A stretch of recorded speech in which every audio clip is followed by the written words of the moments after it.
Investiture of the Gods, Chapter 38. Okay, so let's start with Wen Taishi. How bad is it for him personally? The text gives us this term, rangsaza. Yeah, rangsaza. It means this immense burden of military and administrative duties. He's not just losing battles, he's drowning in paperwork, logistics, state affairs, the whole crushing weight. So he's exhausted, stressed. Totally overwhelmed. And it's right at that breaking point that he has this flash of insight, like, wait a second, I know people, powerful Taoist friends. He hasn't called them yet. Apparently not. He suddenly realizes, this is bigger than him. The Shang dynasty's survival might actually depend on getting these immortals involved. And he goes himself, right? No time for messengers. He hops on his mount, the Mo Keelan. The Mo Keelan, yeah. The Ink Kirin. And this isn't just some fast horse, okay? Yeah. This is mythological speed. The description is amazing. Tell us. 4 feet wind and clouds sound loud, and it's got this aura, like fog colors reflected in golden light. Basically, it travels so fast it generates its own weather. Wow. So he gets to Nine Dragon Island, this place out in the West Sea. Super fast. Almost instantly. And he finds them. Where? In a cave. Playing chess. Surrounded by, exotic flowers and strange grass. Yeah. Total detachment from the world's problems. Right, this idyllic little scene, and then Wen Taishi bursts in, like, guys, the world is ending. And who are these guys, specifically? Okay, their names are Wang Mo, Yang Sen, Gao Yuqin, and Li Xingba. And importantly, they're known as the 4 generals of the Lingxiao Palace. Lingxiao Palace. Yeah. That sounds important. Like celestial bureaucracy. High up. Very high up, they hold significant rank, they're established figures. There's always a but in these stories. Always, and this is crucial, like you said, the thematic core. The text immediately says their Genix in combo, their root conduct was shallow. Okay, shallow root conduct. What does that actually mean in Taoist terms? Is that bad? It's not ideal for achieving the highest levels. It's a massive red flag, really. It means they had power, sure, lots of it, but they lacked that fundamental spiritual depth, maybe the discipline or virtue needed for ultimate enlightenment. So because of this flaw. They could not achieve full enlightenment, Cheng Zeng Wo Chai Wan. They couldn't become those perfected, detached sages. Hold on. If they're generals of Lingxiao Palace, how did they get that high with shallow roots? And does that flaw make them more likely to jump into a messy human war?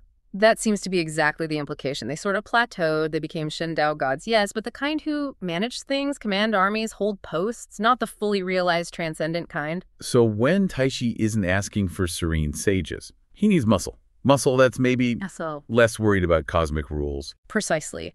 He needs powerful figures who are still connected to worldly affairs, loyalty, that sort of thing. He asks them to lend an arm, help the Shang, curb the strong and violent, meaning West Qi. And since they're maybe not aiming for ultimate purity, they say yes? Instantly. All 4 agree to go back with him to the capital, Chaj. How do they travel back, more Mo Keelan? Even faster, apparently. They use Shridun, water escape magic. The text really emphasizes this isn't travel, it's like blinking.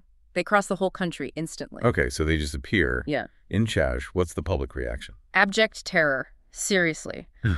This is where the war stops being soldiers and banners and becomes something else. Something horrifying for ordinary people. Why? What do they look like? Well, first they're huge. Like one Zhang, 5 or 6 feet tall. That's maybe 15, 16 feet? 16 feet tall. Okay, yeah, that's unsettling. And their features. Yang Sen has a pot-bottom face, like dark, maybe scarred, and this bright scarlet beard. Gao Yuqin has an indigo, bluish face, and get this, upper and lower tusks. Tusks, like an animal. Yeah. They are deliberately portrayed as fierce, otherworldly, almost monstrous. Not your gentle, wise Taoist hermit. And this ties into their practices too, right? There's a feast. Right. Wen Taishi throws a welcome feast, probably mandatory protocol, and the text makes a specific point of saying they consume hunjing. Hunjing, meaning? Meat and strong wine.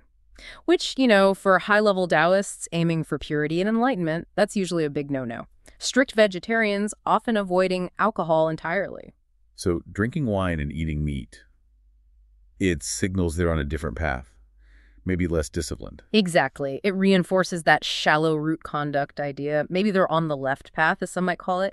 Powerful, definitely, but maybe spiritually unconventional, perhaps even a bit dangerous. So King Zhou meets these 16-foot, tusked, wine-drinking, meat-eating, supernatural generals. What's his reaction? He is terrified, wouldn't you be? But, a desperate time, so the Shang's last hope. So he lets Wen Taishi hold the banquet, and then they need to get to the front lines ASAP. Does it take them long? Nope. Should we do it again? Instant travel. They appear 70, that's maybe 20, 25 miles from West Qi, right at Zhang Yifang's demoralized camp. And what's the first thing they do? Show off. Pretty much, yeah. It's a display of power, but also practical. Zhang Yifang and Feng Lin are still badly injured from their last fight. Remember Niza and his Qiankun circle? Right, that magical weapon, so they're out of action. They were. Yeah. But Wang Mo just takes out a pill, crushes it, applies it to their wounds, instantly healed, like battlefield miracle cure. It just shows the huge gap between conventional means and this new level of power when Taishi is brought in. Okay, so the injured generals are back on their feet. Now the confrontation with Zhang Ziya's main army. This is where it gets really weird, right? With the mounts. This is the core of their tactic. The four saints tell the generals, get ready to charge, but victory depends entirely on our beasts. And these aren't horses. Definitely not. Wang Mo rides the Bian. Yang Sen is on the Suwani. Gao Yuqian has a flowered leopard, which sounds maybe slightly normal, but probably isn't. And Li Xingba rides the Zunning. Bian, Suwani, Zonging, what even are those? Mythical creatures, chimeras, divine beasts, things not found in any normal zoo. Each one radiates a unique kind of spiritual energy, a potent key. And the human generals, Zhang Yifang and Feng Lin, they're told to do something specific, too. Yes, they have to attach a paper talisman or charm to their own regular horses. Why? Like a protection spell. Exactly. It's like a shield or maybe an antidote to protect their normal horses from what's about to happen, because the attack isn't physical. It's not. What is it, then? It's the key. When these four exotic beasts charge, they emit this incredibly powerful, unnatural key. Remember, key is life force, the energy in everything. The key from these creatures is so alien, so potent, it acts like a spiritual pollutant or a wave of psychic disruption. Affecting. The war horses of West Qi. Their own vital energy, their K, is instantly destabilized by this foreign wave. So what happens to the horses? They get spooked. Worse, the text says their bones soft and tendons weak. They just collapse instantly. Their legs give out because their fundamental life force, their structure, has been magically compromised. Wow, so the entire West Qi cavalry charge just falls apart. Completely. Yes. Utterly routed without a single sword needing to be drawn by the saints. Jiang Ziya himself, the commander-in-chief, is thrown from his horse. He's described scrambling in the dirt, totally humiliated, hat crooked and robe ripped. That's devastating. Are any of West Qi's commanders left mounted? Only two, and it proves the point about the Qi attack. Niza is fine because he's on his windfire wheels, not biological, not a horse. Right, magical constructs. And Hong Feihu's okay too because he rides his unique five-color divine ox, Right. which is clearly also resistant to this kind of spiritual attack. Everyone else on a normal horse. Down. So Ziya's on the ground, army collapsing around him, facing these giant, terrifying figures. What happens next? Wang Mo strides up and lays down the law. He offers to withdraw, but only under 3 conditions, and they're brutal. Let's hear them. 1. King Wu of Zhou, the leader of West Qi, must formally submit to the Shang dynasty. Total surrender. Ouch. 2. West Qi must open its treasury and reward the entire Shang army. Basically, pay reparations on the spot. Humiliating. And 3. 3, and this is the real killer blow psychologically. Jiang Ziya has to hand over Huang Feihu to Zhang Yifang to be taken back to the Shang capital, Chaozh. Huang Feihu, the highest profile defector from Shang to West Qi. Giving him back would just shatter West Qi's morale and legitimacy, wouldn't it? Completely. It's genius, ruthless, psychological warfare layered onto the magical victory. Ziya has absolutely no immediate counter. So what does he do? Does he agree? He appears to agree, but it's a trick. The text calls it Kuan-Yizan Yenta. It means like an expedient, a provisional agreement. He's stalling. How does he stall? He asks for 3 days, says he needs time to go back to the city, write up the official memorial of surrender, handle the process properly, basically save face while buying time. And the saints agree. They don't see through it. They seem pretty confident in their overwhelming power. They grant him the 3 days. Big mistake. So Ziya gets back inside the city walls. What's the first thing he does? Tell Huang Feihu he's being handed over. No way. He immediately pulls Huang Feihu aside and is like, okay, don't panic. That was just a ruse. We needed time. He's very honest about the situation. Admits they were beaten. Yeah, he basically says, look, our cavalry, our normal ways, they just can't stand up to those magical beasts and that crazy quit attack. We were beaten fair and square on that front. And that realization forces his hand, doesn't it? What's his next move? Escalation. Immediate, ultimate escalation. Since his own considerable Taoist skills and his army failed against this level of magic, He knows he has to go higher, much higher, How high? to the top. He performs purification rituals, bathing, changing clothes, and then uses Qiandun, earth escape magic. Another escape magic. Where does he go? Straight back to the ultimate source of his own power and authority, Kunlun Mountain, the Jade Void Palace, to see his master, Yuanshi Tianzin. He's not trying to figure out a counter-tactic himself. He's running straight to the boss. Pretty much. He's essentially going to his master and saying, okay, things just got real.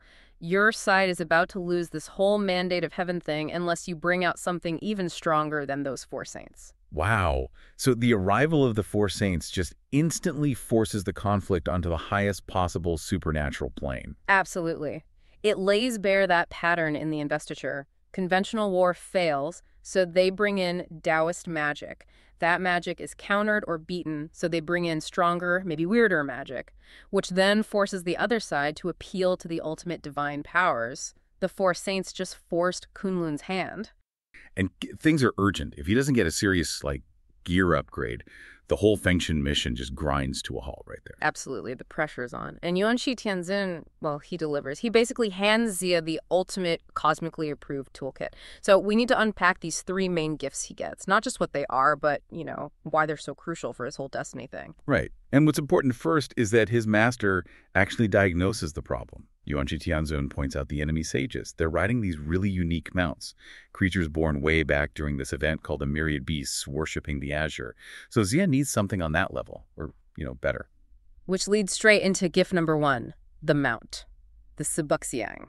And this isn't just like a horse. It's this mythical mashup built for speed, for status. The description in the text is just incredible. It's got a Quellan head, a Zai tail, a body like a dragon, and it actually walks on auspicious light. And its function, that tells you everything about Xia's new job. This thing can travel instantly across the 4 seas, the 9 provinces, the 3 mountains, the 5 peaks, boom. Just like that. It's a symbol of his promotion, really. It's his reward for, 40 years of cultivation?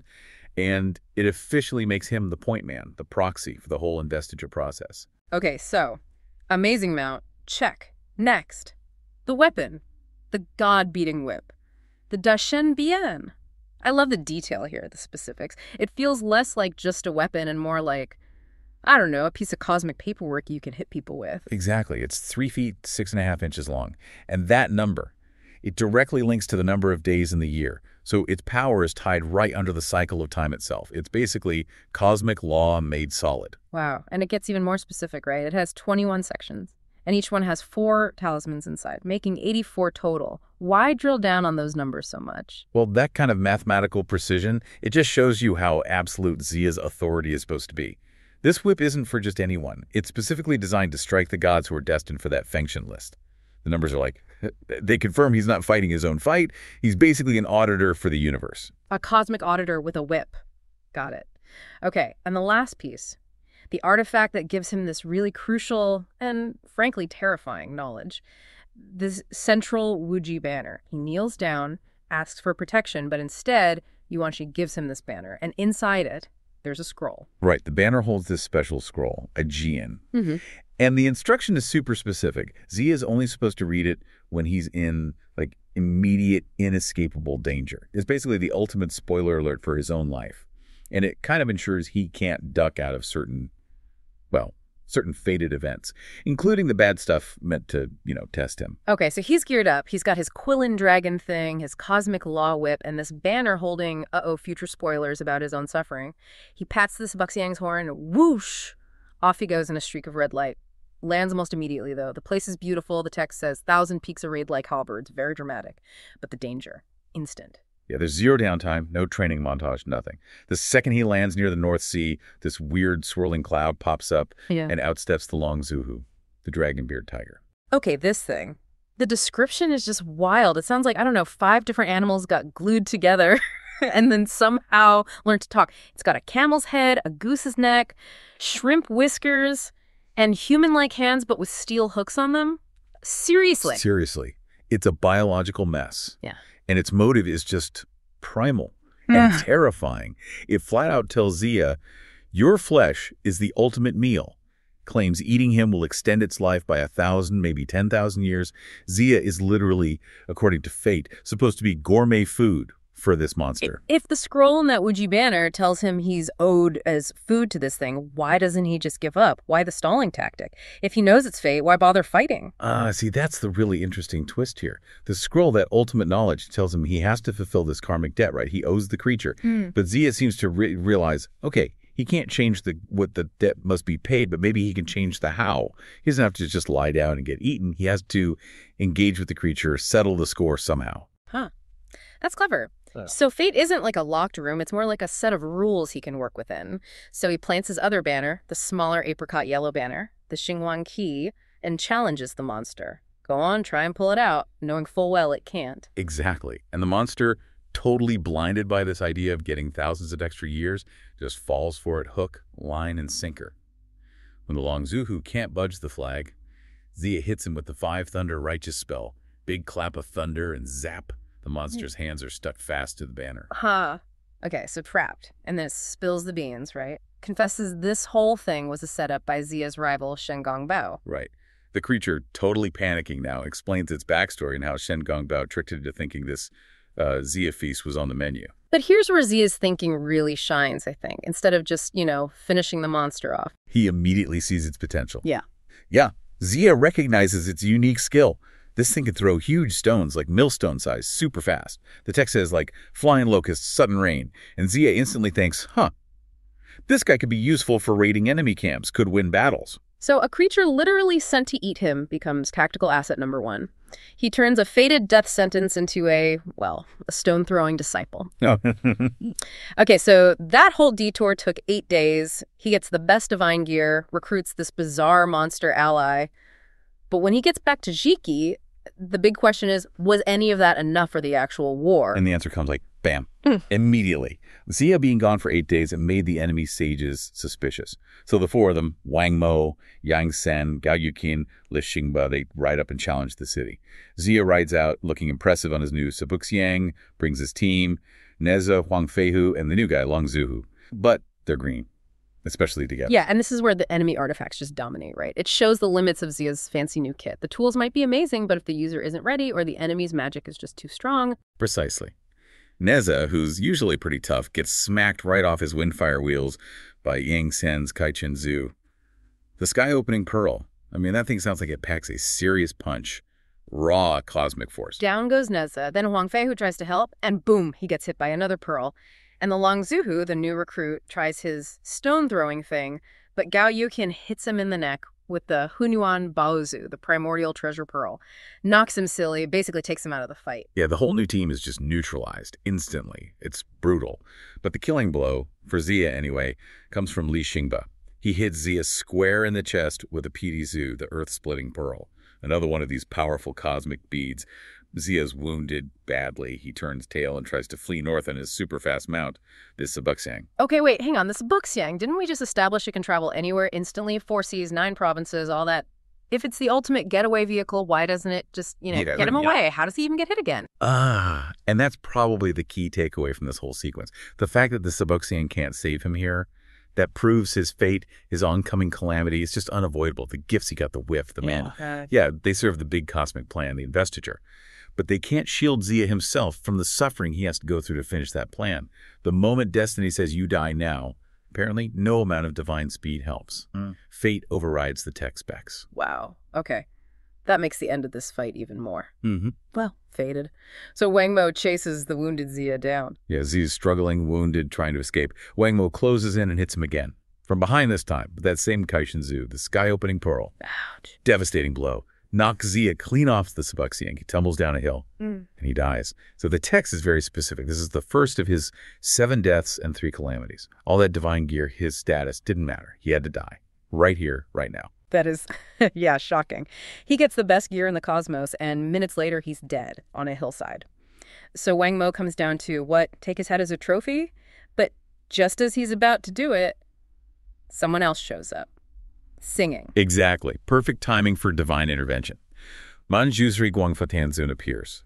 You hear this kind of calm, pastoral song first about his home being where white clouds deep are. He's not just showing up as a friend. He's there as, an enforcer for the cosmic plan. Okay, but I have to ask the obvious question here. If the whole thing is fated, if Zia has to survive eventually for the investiture, why even let him die in the first place? Isn't that just unnecessary drama? Well, from the story's perspective, it's not unnecessary. It's actually crucial for his journey. Zia needs to experience these deaths, these calamities. It's partly about him paying off his own karmic debts. The death is temporary, yeah, but the suffering has to be real for it to count.